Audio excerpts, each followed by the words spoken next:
आज की कहानी है जैसा अन्न वैसा मन, गौतम बुद्ध की कहानी। इससे पहले कि आप लोग कहानी में डूब जाए, आप हमारे चैनल स्टोरी वर्ल्ड को सब्सक्राइब कर ले। तो चलिए कहानी शुरू करते हैं। एक बार बुद्ध के कुछ शिष्यों ने बुद्ध से पूछा, आप हमेशा प्रेम से भोजन करने को क्यों कहते हैं? आप भोजन संतुलित मात्रा में ही लेने को क्यों कहते हैं? यदि हम उस भोजन को प्रेम से न खाए तो क्या वह भोजन नहीं रह जाएगा? यदि हम बहुत अधिक भोजन कर लें तो क्या वह जहर का काम करेगा? बुद्ध ने कहा कि हम जैसा भोजन करते हैं, हमारे विचार वैसे ही बन जाते हैं। यह भोजन से बुद्ध का मतलब इन सभी चीजों से है जो भी हम लेते हैं, चाहे वह भोजन हो या जानकारी। यह दोनों ही चीजें हमारे जीवन को गहराई से प्रभावित करती हैं। बुद्ध अपने शिष्यों से कहते हैं, मैं तुम्हें एक छोटी सी कहानी सुनाता हूं, इससे तुम्हें बेहतर ढंग से इसे समझने में मदद मिलेगी। बुद्ध ने कहानी सुनाना शुरू किया। उन्होंने कहा कि एक समय की बात है, एक साधु जंगल में अपनी कुटिया बनाकर रहता था। जो भी उनके पास अपनी समस्या लेकर जाता है, वे तुरंत उसकी समस्या का समाधान कर देते हैं।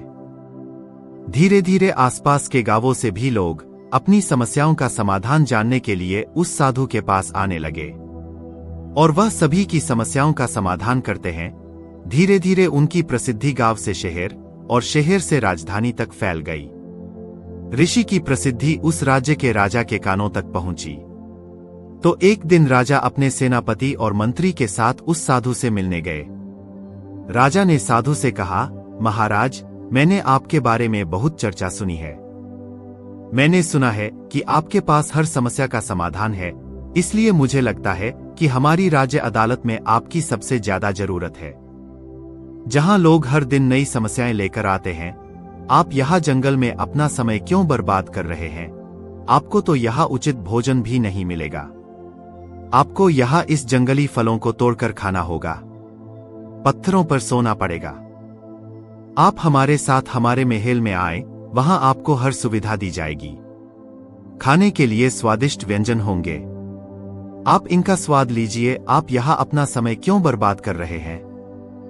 आप हमारे साथ हमारे राजदरबार में बैठिए और राजदरबार की शोभा बढ़ाइए। वह साधु उस राजा को बहुत मना करता है, लेकिन राजा नहीं मानता।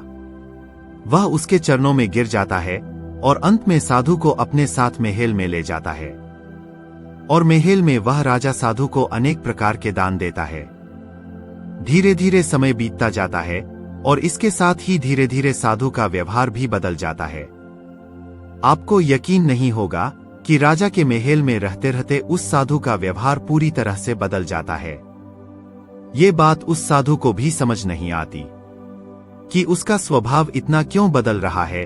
फिर अचानक एक दिन मौका पाकर साधु महल से भाग जाता है, लेकिन वह अपने साथ कुछ कीमती सामान लेकर भाग जाता है।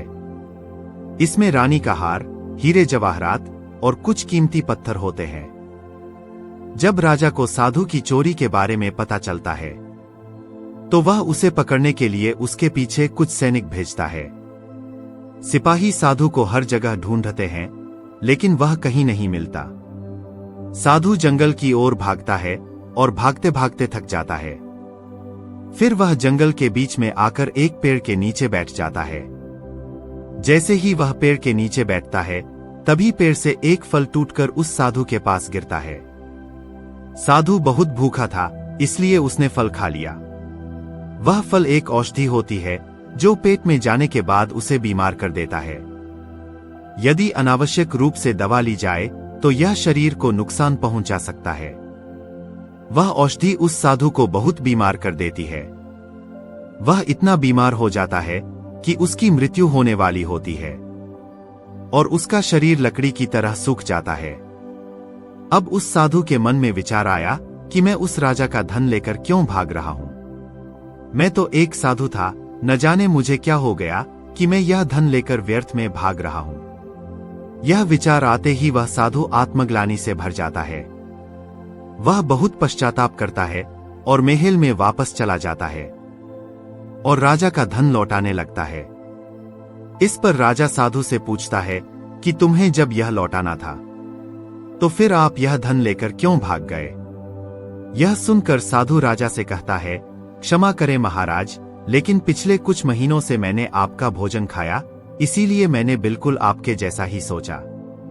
उस पेड़ को शुभकामनाएं जिसने मुझे वह औषधीय फल दिया, उसे खाने से मैं बीमार हो गया, और जो कुछ मैंने तुम्हारा खाया वह उस बीमारी में चला गया।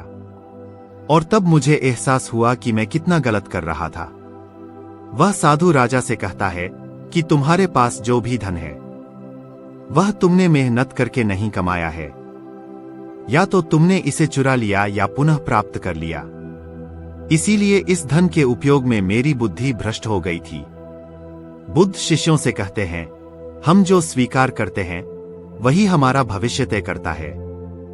इसीलिए मैं आपसे कहना चाहता हूं कि किसी भी चीज को स्वीकार करने से पहले यह देख लें कि वह चीज क्या है। आप जो लेने जा रहे हैं वह कहां से आता है?